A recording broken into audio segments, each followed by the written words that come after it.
Pensions నిజంగా ఇది good న్యూసా bad న్యూసా అనేది మీరే డిసైడ్ చేయండి, నేను చెప్పను. ఎందుకంటే పెన్షన్స్ ఇప్పుడు first phase, second phase, third phase, 3 ఫేజ్లలో సర్పంచ్ ఎలక్షన్స్ అనే విషయం మీ అందరికీ తెలిసింది. అయిపోయింది, థర్డ్ ఫేజ్ కూడా అయిపోయింది. సో రిజల్ట్ వచ్చింది. ఆ రిజల్ట్ ఏ రకంగా అసలు మొత్తానికి పత్రికలలో తాటికాయంత అక్షరాలతో రాపించుకున్నా, లేదు పైసలు ఇచ్చో భయపెట్టో బామాలో మెయిన్ స్ట్రీమ్ మీడియాలో వార్తలు రాపించుకున్నా, సోషల్ మీడియా మొత్తం ఎక్కడికక్కడ తుక్కు రేగొడుతుంది. ఎస్, ఎవరికి వచ్చినాయి ఎక్కువ సీట్లు?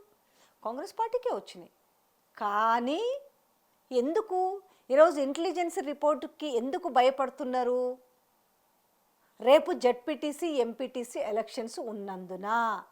ఇవాళ 50% వచ్చింది, కానీ 50% ఎట్లొచ్చింది అనే విషయము అందరికీ తెలిసిన ముచ్చటే. అసలు గ్రౌండ్ని పూర్తిగా పట్టించుకోలేదు బీఆర్ఎస్. మీన్స్ అంటే ఇవి సింబల్ మీద జరిగే ఎలక్షన్స్ కావు కాబట్టి ఎవరికి ఇష్టం వచ్చినట్టు వాళ్ళు పోటీ చేస్తారు. బీఆర్ఎస్ మద్దతుదారులు కూడా చూస్తారు, వాళ్ళే చూసుకుంటారు గ్రౌండ్లో అనుకున్నారు. కానీ ఇక్కడ మాత్రం ముఖ్యమంత్రి రేవంత్ రెడ్డి మాత్రం కాళ్ళకి బలపాలు కట్టుకొని సర్పంచ్ ఎలక్షన్స్ కూడా తిరిగితే వచ్చిన రిజల్ట్కి ఇది.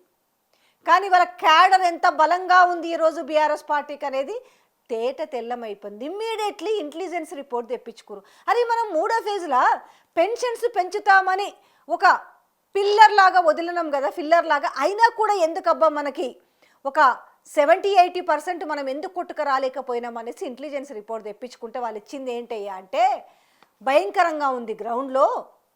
ఓకే, సో ఎవరు నమ్మట్లేరు.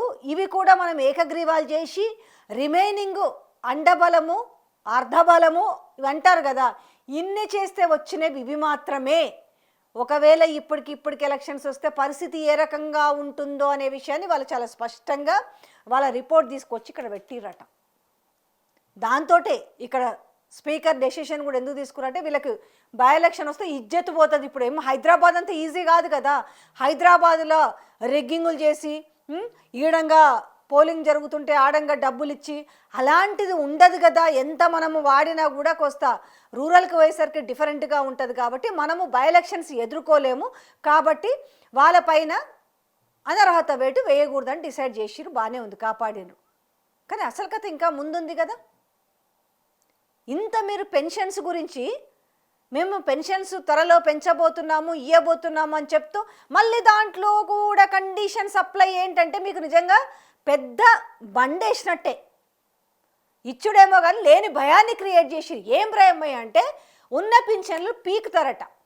ఎవరైనా పోవచ్చు, మీ దాంట్లో మీది మీది మీది ఏదో ఒక కారణం చెప్తారు. అది ఇప్పుడు రేపు ఏం చేస్తారంటే ఎవరైతే వాళ్ళకు ఫేవర్గా ఉన్న వాళ్ళ పెన్షన్స్ ఉంటాయి, రిమైనింగ్ తొలగించే అవకాశాలు ఉంటాయి. ఆ ఊర్లో ఎవరికో కాంగ్రెస్ కార్యకర్తకో ఎవరో లీడర్ ఉంటారు కదా, రేపు లేకపోతే నిన్నమన్నా కాంగ్రెస్ మద్దతుదారులు గెలిచిన సర్పంచ్కో ఎవరికో ఒకటి అప్పచెప్తారు, మొత్తం ఊరూరుగా పీకుతారు. ఏది ఎవరైనా ఇంట్లో గవర్నమెంట్ జాబ్ ఉందనుకో, పలానా ఇంట్లో గవర్నమెంట్ జాబ్ ఉంది, ఆ కొడుకు గవర్నమెంట్ జాబ్ చేయడం ఉంటాడో తెలియదు, అమ్మనాయన కనీసం మందు బిల్లులకు కూడా పైసలు ఇవ్వడు. కానీ ఇక్కడ మాత్రం ఏం చేస్తారనంటే చలో ఈ పెన్షన్ ఈయనకు అక్కర్లేదు, లేకపోతే ఇంకో అవ్వకు అవసరం లేదు, లేకపోతే ఇంకో తాతకు అవసరం లేదు, లేదు ఒక వితంతు మహిళ ఉంది ఆమెకు కొడుకు ఉద్యోగం చేస్తాడని ఇట్లాంటివి ఏవో ఒక చిన్న చిన్న కారణాలు చెప్పి రేపు పెన్షన్లను తీసేస్తారట. నేను ఇంత గట్టిగా ఎందుకు చెప్తున్నానంటే వీళ్ళు పెన్షన్స్ని విడుదల వారీగా పెంచుతాము. ఇప్పుడు ఎన్ని పెన్షన్స్ అయితే కట్ చేస్తారో ఆ బడ్జెట్ ఎంత మిగులుబాటు అవుతుందో ఆ నిధులను చూసుకొని దాని ప్రకారము 500 రూపాయలు పెంచాలా లేకపోతే 1000 రూపాయలు పెంచాలా అని చెప్పేసి అప్పుడు డిసిషన్ తీసుకుంటారట.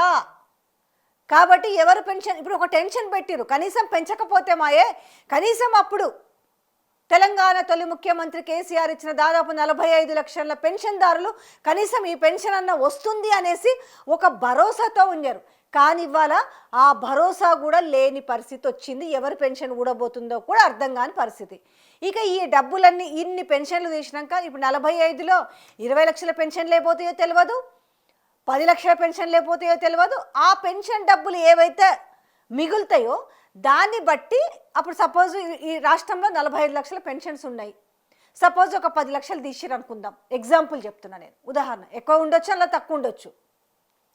దాంట్లో నుంచి డబ్బులు డివైడ్ చేస్తారు. అప్పుడు 500 రూపాయలు లెక్కన వస్తాయా 1000 రూపాయలు లెక్కన వస్తాయా అనేది.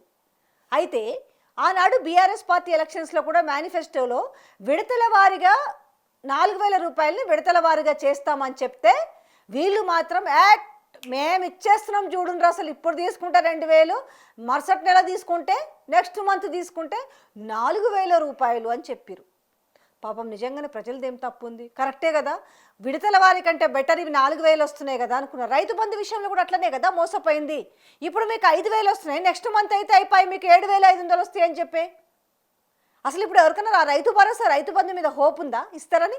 దాన్నట ఇప్పుడు మొత్తము ఏరోప్లేన్లో తిరిగి పైన హెలికాప్టర్ల గాలి మోటార్లు తిరిగట కింద పంటలు చూసి, ఓకే, కింద పంటలు చూసి ఎవరైతే పంటలు వేస్తున్నారో వాళ్ళకి మాత్రం ఇస్తారట. ఇప్పుడు సేమ్ ఈ పెన్షన్ల ముచ్చట కూడా అట్లనే ఉంది. సో ఏమిచ్చిరంటయ్యా, ఉన్నవి ఇప్పుడు లాక్కునే పరిస్థితి. ఎవరికో కొంతమందికి ఇప్పుడు అదే బోనస్ కింద ఎట్లు ఇస్తున్నారో ఆ టైపులోనే ఉంటుంది ఇది.